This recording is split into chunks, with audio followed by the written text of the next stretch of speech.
Hello everyone, my name is Naz. I welcome to you in my channel Naz Pathshala.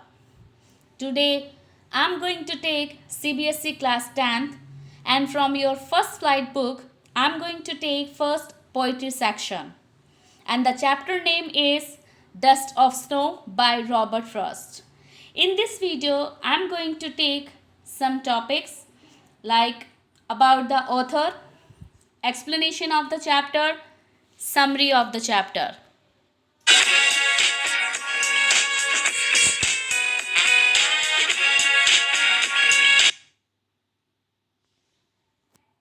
About the author. Robert Frost was born March 26, 1874 and died in January 2000 January 29, 1930. He was an American poet and he is highly regarded for his realistic depiction. Frost was honored frequently. Robert Frost जो born थे वो 26 मार्च में 1874 में born हुए थे and died in जनवरी. वो एक काफ़ी फेमस जो है अमेरिकन पोइट रहे हैं और उनको काफ़ी ऑनर्ड मिला है frequently and even he got the prize for Pulitzer prize. Pulitzer prize means जो लिटरेचर के तौर पर जो हम वर्क करते हैं, एक साल में जितने भी हमने लिटरेचर से रिलेटेड कोई वर्क किया है तो वो जो प्राइज़ मिलता है एवरी ईयर वो इनको जो है 4 टाइम्स मिल चुका है. और इन्होंने अपनी पोइट्री के लिए जो स्पेशली इनका जो एक टच रहा है नेचर से रिलेटेड एक इंसान के तौर पर क्या उस चीज़ का नेचर का क्या इफ़ेक्ट पड़ता है इंसान की लाइफ के अंदर, वो इनकी सबसे ज़्यादा क्वालिटी रही है. तो इन्होंने जो नेचर का जो एक बड़ा सा खूबसूरत सा जो एक डिस्क्रिप्शन किया है चैप्टर में डस्ट ऑफ स्नो में, तो वही चीज़ इनकी हर पोइट्री के अंदर नज़र आता है. एक नेचर का टच नज़र आता है इनका. और he was awarded congressional gold medal award in 1960 के अंदर जो उन्हें अपने पोइटिक वर्क्स के लिए मिला है. और रॉबर्ट फ्रॉस्ट जो अगर देखा जाए we have one more chapter fire and ice, वो भी इन्होंने ही लिखा है. Explanation of the point. Stranger 1. The way a crow shook down on me the dust of snow from a hemlock tree. बिल्कुल छोटा सा सिंपल सा इन्होंने ये चैप्टर दिया है.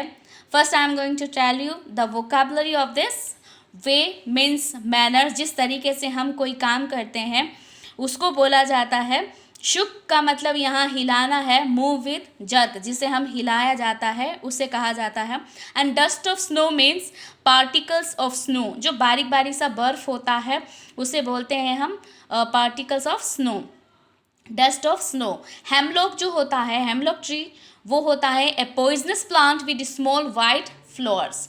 तो जो एक ट्री होता है हेमलॉक ट्री, वो एक पॉइजनस प्लांट होता है जिसपे छोटे छोटे वाइट जो है फ्लोर होते हैं. तो यहाँ पर जो एक्सप्लेन किया है एक्चुअली पोइट ने, वो बड़ी ही खूबसूरती के साथ एक नेचर का ह्यूमन के साथ किस तरीके से जो है चेंजेस आता है वो एक्सप्लेन किया है. The poet was standing under a hemlock tree and a crow sitting on a tree shook it and the particles of snow flew and fell on the poet. तो यहाँ पर एक बार जो है विंटर का सीज़न है, विंटर के season के अंदर जो है पोइट बड़ा ही उदास सा, सैड सा जो है, लॉनली सा, डिसअपॉइंट सा होता हुआ जो है एक हेमलॉक ट्री के नीचे खड़ा हुआ है. मौसम काफ़ी खुशनुमा सा है, विंटर का सीज़न है, चारों तरफ बर्फ़ ही बर्फ़ है और चारों तरफ सिर्फ जो है खुशनुमा माहौल नज़र आ रहा है. चारों तरफ मानो ऐसा लग रहा हो कि नमक बिछा हुआ हो. चारों तरफ एक वाइट जो चादर होती है वो बिछी हुई है. और उस सीन के होते हुए भी, एक नेचर के इतनी खूबसूरत सीन में होते हुए भी एक पोइट इतना डिसअपॉइंट है, सैड है और दुखी सा है, लोनली सा है. तो अचानक एक जो है क्रो, जो एक बर्ड होता है, ब्लैक बर्ड जो होता है जिसे हम कौवा बोलते हैं अपनी लैंग्वेज में, तो एक कौवा आता है वहाँ पर, क्रो आता है और वो उस ब्रांच पे जाके ट्री के बैठ जाता है. और वो जैसे ही वहाँ पर बैठता है तो नो डाउट है वो ब्रांच जो है वाइब्रेशन से, उसके पंखों के वाइब्रेशन से जो है हिलने लग जाती है.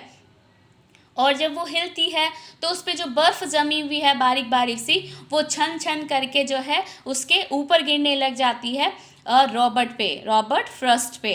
तो वो काफ़ी जो है कहा गया एक्चुअली इसमें फर्स्ट स्ट्रेंजा में बड़ा ही खूबसूरत जो है एक सीन दिखाया है, विंटर सीजन दिखाया है जहाँ चारों तरफ बर्फ़ है। We can take the example from our daily life. Maybe you have visited Kashmir, right? और स्पेशली इन दिसंबर और जनवरी सीज़न, तो उस दौर के अंदर अगर हम देखें तो वो दोनों ही, जब हम कश्मीर जाते हैं और सपोज़ करो अगर आपको विंटर सीज़न में जाने का मौका मिल जाए और वहाँ पर अगर आपको जो है स्नोफॉल दिखाई दे जाए, तो नो डाउट है अच्छे से अच्छे पर्सन का जो मूड है वो क्या हो जाता है, चेंज हो जाता है। तो यहाँ पर जो है एक हेमलॉक ट्री के बारे में जो बात की है, specially why he is talking about particularly hemlock tree. Actually he wants to represent about something else to related about hemlock tree. Hemlock tree इसने जो है रिप्रेजेंट किया है यहाँ पर एक पॉइजनस प्लांट, जो यहाँ पर बिल्कुल सैड के तौर पर, यहाँ इसके मूड के लिए इसने जो है यूज़ किया है यहाँ पर हेमलॉक ट्री को, क्योंकि हेमलॉक ट्री जो है एक पॉइजनस प्लांट होता है और उसमें एक स्मॉल जो है वाइट फ्लोर्स होते हैं। तो यहाँ पर इसने जो हेमलॉक ट्री को जो यूज़ किया है वो इसीलिए यूज़ किया है, इसने इसके मूड को रिप्रेजेंट किया है हेमलॉक ट्री की थ्रू से। तो वो बहुत ज़्यादा सैड है, डिसअपॉइंट है, उसका मूड बहुत ज़्यादा ख़राब है, तो इसीलिए उसके मूड को रिप्रेजेंट करने के लिए यहाँ पर जो रॉबर्ट ने क्या यूज़ किया है, हेमलॉक ट्री को। और इसी के थ्रू जब वो वहाँ पर खड़ा है सैड मूड में, तो the dust of snow is a collection of tiniest snow particles and resting on the upper part of an object of a creature after snowfall. तो यहाँ पर जो है फर्स्ट स्टेंजा के अंदर सिर्फ सीन को दिखाया है कि विंटर सीजन है, काफ़ी खुशनुमा माहौल है, चारों तरफ बर्फबारी है और वो नीचे सैड सा खड़ा है। अचानक एक क्रो आके बैठ जाता है और उस पे जो है उस बर्फ को गिरा देता है। Stanza second has given my heart a change of mood and saved some part of a day I had ruined.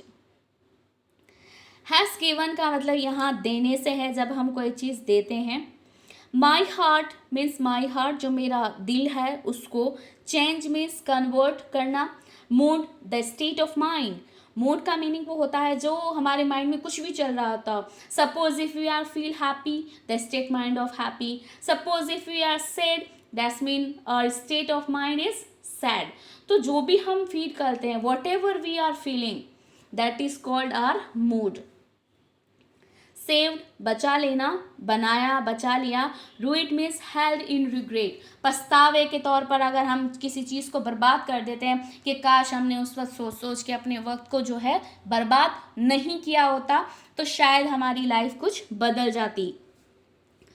तो in the second stanza he wants to say something else about his mood. The poet was in a sad mood when a crow shook down the particles of snow onto him. This changed his mood and he remained happy during the rest of the day. जब Robert Frost जो है काफ़ी sad था, he was feeling too much sad and suddenly he saw a crow and shaking the tree. No doubt the dust of snow fall on him and suddenly changed the mind. तो nature जो है यहाँ पर इसने clearly ये बोला है कि बहुत ज़्यादा सैड है, पोइट बहुत ज़्यादा सैड है, जब वो दुखी सा डिसअपॉइंट सा खड़ा है वहाँ पर, और सडनली एक क्रो आता है और क्रो उस पर जो है वो बर्फ़ की थोड़ी जो डस्ट है वो गिरा देता है, तो उसका माइंड टोटली चेंज हो जाता है। पहले वो बहुत ज़्यादा सैड था, डिसअपॉइंट था, लॉनलीनेस थी उसके माइंड के अंदर, लेकिन जैसे ही ये कहा जाए ये कोई बड़ी बात नहीं है, this is the common thing.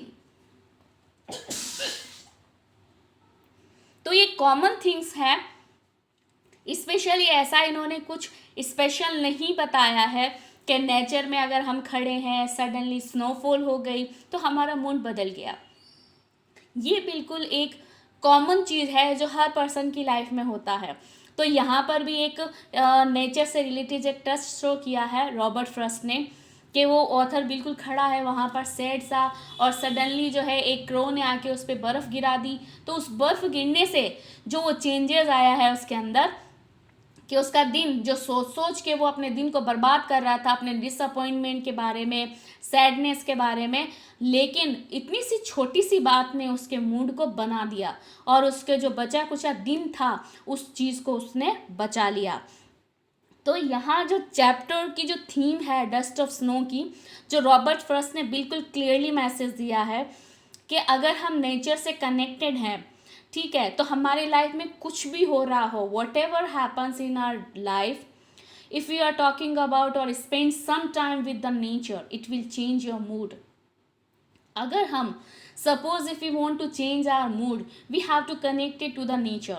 You can go and visit somewhere.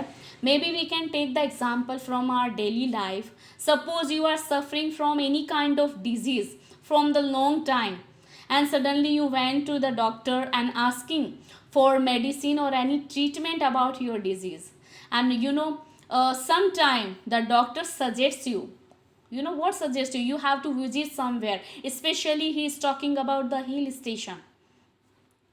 जब कभी भी आप बीमार होते हैं तो आप बहुत लॉन्ग टाइम से आप डिजीज़ से सफरिंग कर रहे हैं, नो डाउट है जब आप जाते हैं डॉक्टर के पास तो कई डॉक्टर सजेस्ट करते हैं कि आप जाओ थोड़ा हवा पानी बदल के आ जाओ, और स्पेशली आप हिल स्टेशन जाओ, क्योंकि जो वो वहाँ की जो एनवायरनमेंट होता है, आबो हवा जो होती है वो काफ़ी खुशनुमा होती है, वो एक डिजीज़ को सही करने के लिए, क्योंकि डेली जिस माहौल में हम रहते हैं तो वो एक अजीब सा ही हमारा माहौल हो जाता है, और वो माहौल जब सडनली चेंज होता है, स्पेशली हिल स्टेशन में देख लो आप, वहाँ की जो आबो हवा होती है, ग्रीनरी है, बहुत ज़्यादा जो है अच्छी होती है। तो यहाँ पर स्पेशली विंटर सीज़न की जो बात की है, चाहे कोई भी कैसा भी पर्सन हो, अगर हम नॉर्मल पर्सन भी अगर विजिटिंग करने जाएं कश्मीर में और वहाँ पर विंटर सीज़न के अंदर स्नोफॉल हो रही हो, तो चाहे हमारे लाइफ में कैसी भी प्रॉब्लम हो, बड़े से बड़ी प्रॉब्लम हो, at least for some time we can forget that things. तो कुछ पलों के लिए ही सही, लेकिन हम उसे भूल जरूर जाएंगे और अच्छे से रहेंगे। Summary of the chapter. The poet was deeply affected by the way a crow shook down on him the dust of snow from a hemlock tree, and by this event he underwent a total transformation of mood, and it saved his remaining day, otherwise he would spend it also as ruin.